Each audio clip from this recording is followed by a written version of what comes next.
They say revenge should be served cold, but I say it tastes best at 3 in the morning, when a row of blinding headlights punches through the bedroom window and the steel hooks of the tow trucks scrape the pavement like a movie slamming into its action climax. That night, along the road leading to my house, the cars belonging to the neighborhood association crew vanished one by one, silent as if they'd evaporated. And before anyone could ask what happened, let me rewind to that morning, when the hot, suffocating smell of fresh asphalt hit me square in the face and jolted me. Awake like a bucket of ice water, I stepped onto the porch and saw my private gravel lane, the one I'd bought separately for 80 grand to avoid any entanglements, being paved over without a single word to me. My name is Ethan Caldwell. I used to develop commercial infrastructure. I'm fluent in maps and regulations, and I know the difference between what I own and what someone else pretends is common. My wife, Maya, is a high school vice principal, practical, quick. Her laugh can disarm any argument. My daughter, Lena, 15, head down in her studies and dodging drama like hail. 3 years earlier, after turning our backs on city life, we bought 3 acres at the edge of a new subdivision, Maple Ridge Estates. Out in the Cedar Bluff Hills of Texas, the house sits nearly 400 yards back, linked to the main road by a gravel drive that crackled under the tires like breakfast cereal and naturally slowed everyone down. Most importantly, I didn't just buy the house. I bought the access itself, a private lane split off and recorded in 1987, thanks to the previous owner, Walter Briggs, a crafty old rancher who wrote into the paperwork the kind of legal language that would later save my family. That morning my wooden fence was yanked up like weeds, the boundary stakes were flattened like beer cans, the pavers were screaming, and at the mouth of my lane they'd thrown up 2 stone pillars with a brass plaque, Maple Ridge Estates Grand Entrance, EST 2024, gleaming in the sun, as if a gold-plated knife had been slammed into my property rights. I drove straight to the HOA office in the strip of shop houses where Heather Lockridge, the reluctant queen of the Maple Ridge HOA, sat behind her desk, surrounded by real estate trophies and plaques. That rustic gravel won't do anymore. The word rustic slid off her lips like a contagious disease. The next afternoon, a certified letter hit my door, a $3,200 upgrade contribution, plus $85 monthly maintenance, 30 days to install community standard landscaping, with threats of a lien, she misspelled lien, and lawsuits if I didn't comply. Maya heard it and slammed the kitchen cabinets until the floor hummed. Lena got to watch her classmates turn the new blacktop into a parking lot and skateboard runway, the wheels grinding the asphalt every morning at 7 like hell's alarm clock, and I drew a long breath, pressed the heat back down my throat, and remembered the thing Heather didn't know. Walter Briggs's plat carried language that could make any HOA lawyer sweat through their suit. I called an old site buddy, Noah Delgado, now a traffic consultant, and ordered a top-shelf GPS survey, priced to match Heather's fee, $3,200. Sweet symmetry. Then hired a private investigator, Colt Ramirez, a former deputy who swims public records like a trout in spring water. 3 days in, Colt pulled gold. Heather was quietly assembling the surrounding land through a cluster of shell companies, lot-by-lot aggregation, exactly the assemblage play I'd seen 100 times, by piecemeal, pressure the holdouts, flip for gold, and 2. When she needed my road to become common, legalized by a manufactured fait accompli and a dose of security theater, just like Tuesday morning, when a rent-a-guard in a golf cart stopped me at the head of my own lane for ID to verify authorization to use community infrastructure. I filed a complaint with the county planning office the next day. Years in construction taught me this. Without permits, don't touch a ditch, a signpost, not even an inch of road. The county file was bare, no permits for any work near us. 48 hours later, a bright orange stop work notice flapped. On that pretty grand entrance, like a flag stuck in a paper castle, Heather called an emergency board meeting for Friday night. I wasn't invited, but my neighbor, Caleb Turner, retired Marine, night owl hearing, walked his dog past and heard enough to text me. They'd voted to fine me $500 a day for failure to maintain common area, meaning they'd fine me for not fixing my private road to their liking. The following Monday, A certified letter declared me persona non grata in a place where my name is on the deed. And then came a community awareness campaign. Sounds like yoga. The county somehow lost my original plat on file. And a new counter clerk, Kara Lockridge, same last name by coincidence, I'm sure, smiled and said I'd need to reapply for driveway access. $2,800. We're drowning in debt. Borrowing against future HOA revenues from expansion. Sound familiar? Expansion by dragging my private land into the community to collateralize a $2.4 million loan. She needed a rezoning agenda. She needed continuous traffic. She needed to turn my gravel lane into the boulevard of her cash flow dreams. Then came a cease and desist from Hollis and Crane, a firm that, ironically, once represented me, threatening $50,000 because my survey stakes damaged community property. And me, I turned the garage into a war room, maps pinned, timeline strung. Strings crossing, evidence stacked like ammunition. Maya looked, smiled softly, said I looked like a field general. I said yes, because from here on out, it was war. Neighborhood anger has logistics. And the fear of a powerful person about to lose power keeps a calendar. They launched beautification walks, snapping, pointing, whispering. Lena drew the blinds at noon, feeling like a fish in a lost dog. The aerial shot turned my house into a stubborn island in a sea of progress, propaganda polished to a sad sheen. While she performed, I built a counter. Caleb's trail cams caught night scenes in high definition. Heather's crew pulling stakes at 2 a.m., dumping construction debris on my land.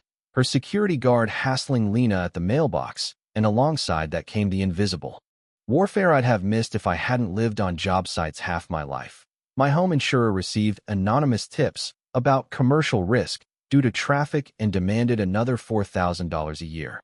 The utility floated an engineering study to reroute lines across the community road. $8,500. The internet line was cut exactly under the fresh asphalt. Repairs doubled, and on Maya's desk at school, a windshield note. Stop your husband before this gets worse. I photographed it, inhaled slow, and added it to the file.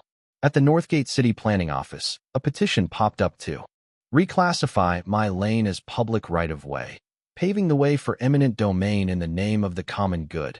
The hearing set for next month. Enough runway for Heather to pack the room. Classic. High-grade concrete. Caleb watched the cameras and wrote incident reports like a staff officer. Grace Whitman, a teacher with a toolbox brain of color-coded order, found Heather had lowballed her corner lot, and when Grace refused, her trash accidentally skipped every other week. 3 other homes told the same story. The pattern surfaced. Colt drilled into finances. Heather's credit cards. Brother-in-law rubber-stamped a string of emergency permits without inspections. His construction company collected $47,000 in urgent contracts. Signatures overlapped like a spiderweb. Colt logged 17 procedural violations. This wasn't sloppiness anymore. It smelled like a ring, and the 3 letters every job site whispers. Rico started to earn a tab in my binder. Then came another midnight, headlights blazing. An unmarked crew poured more asphalt, dropped speed bumps, planted residents with permits-only signs. Heather, in a pink tracksuit and designer sneakers, directed traffic like a tired but giddy foreman. Caleb's cameras caught plates, faces, orders barked. Even the moment she stared straight at the lens without realizing it, 2 days before. In the school lot, Maya had been cornered by Heather's syrupy voice. $25,000 cash. If Ethan drops the suit, think of Lena's college fund. Maya pressed record, and the words burned. Heather on their own. Money from the Community Improvement Fund. The same bucket Grace had found riddled with holes. Embezzlement by name. The dirty play didn't stop. Anonymous complaints to the required to check. While our time and nerves were shaved into ribbons, Friday night at 3 a.m. our mailbox was smashed. Caleb's cameras caught 2 board members with a bat. The St. Augustine lawn spelled move in dying brown. Garden hoses sliced. 3 inches of muddy water in the basement. Orange paint thrown across our siding like a troublemaker's mark. If you've lived on a site, you know, vandalism means the other side is out of time. Heather announced Community Action Day, matching Maple Ridge Pride shirts. Dozens of people, chainsaws, sledges, bolt cutters.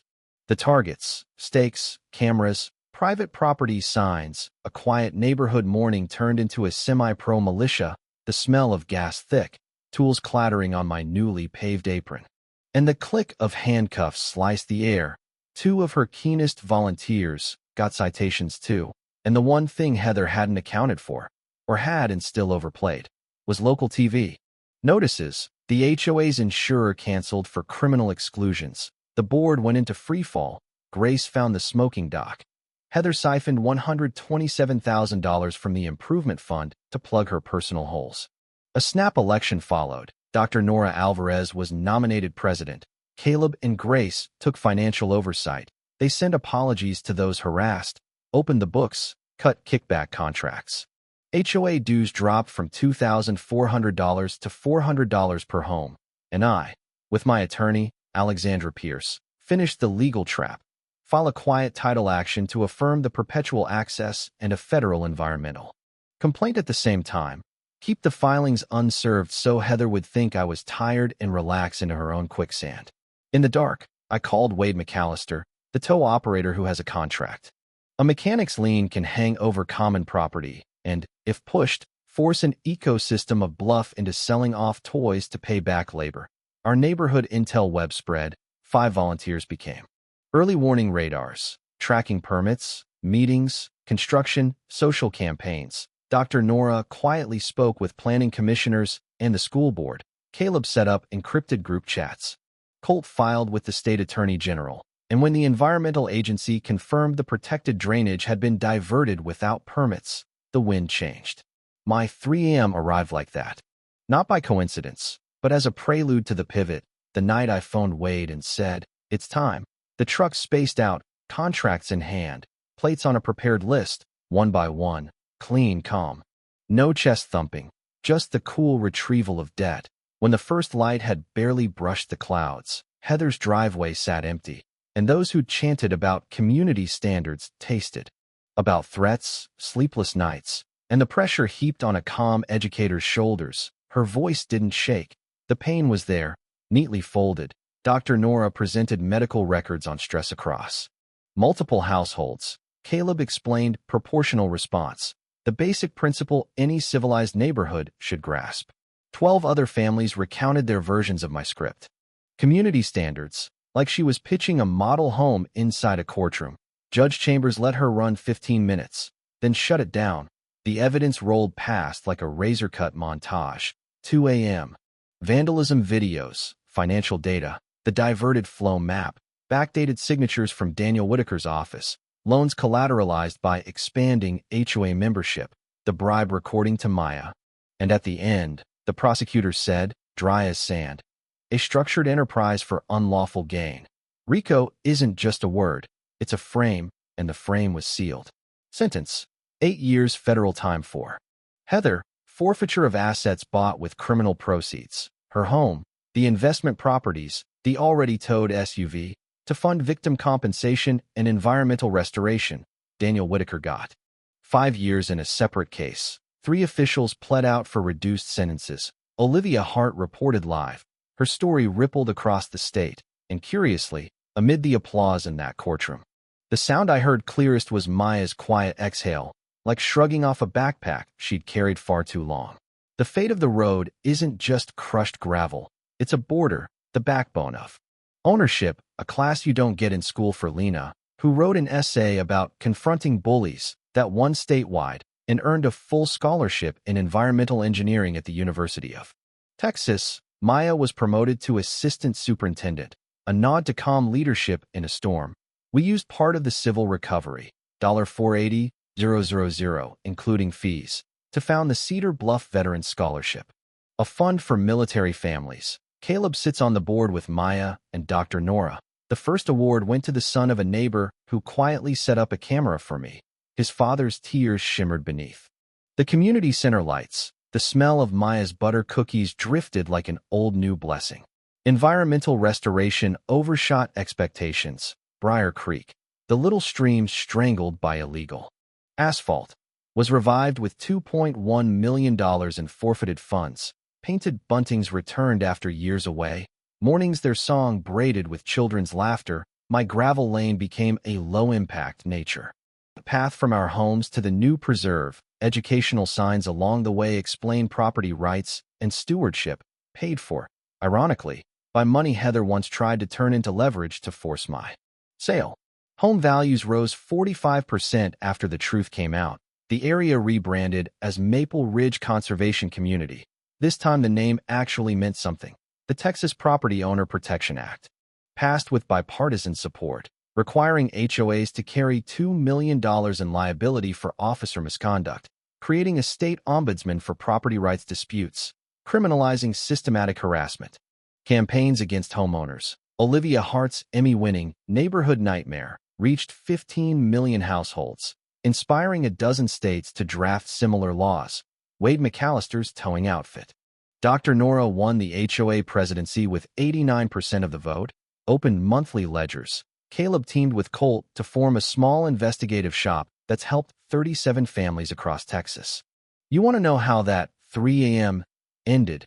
It ended in a hush, when the cars were gone from the lots. Lawful, contractual, by the book, and people suddenly looked at each other and realized that rules aren't only sticks to beat the weak, they're also shields, seatbelts, the line between community standards and a pretext to seize. I stood on the porch, Maya's hand laced in mine. Wished I'd never have to tell, but since it's told, let it close like a film should. Clearly, neatly, the villain pays, the community heals, my family's still there, loving each other. Planting a new row of jasmine. And the names, the people in this story, I've changed them so they're just symbols in a lesson, to show you that in any neighborhood, these roles can be cast again. Ethan Caldwell, Maya, Lena, Heather Lockridge, Maple Ridge Estates, Maple Ridge HOA, Cedar Bluff, Northgate, Walter Briggs, Noah Delgado, Colt Ramirez, Caleb Turner, Dr. Nora Alvarez, Grace Whitman, Hollis and Crane, Kara Lockridge, Daniel Whitaker, Olivia Hart, Alexandra Pierce, Wade McAllister, Judge Eleanor Chambers, Briar Creek. New labels for old faces in a very American conflict. The border between home and community. And now the open question, not to stir a fight, but to think harder about justice, when a collective waives standards while stepping over the line of individual rights. How much retaliation is enough? How hard should the law bite when the common good is abused? Is a 3 a.m. tow truck ballet justice or a flashy act of revenge? And where, between wanting peace at home and wanting a tidy neighborhood, will we stand when standards begin to smell like seizure?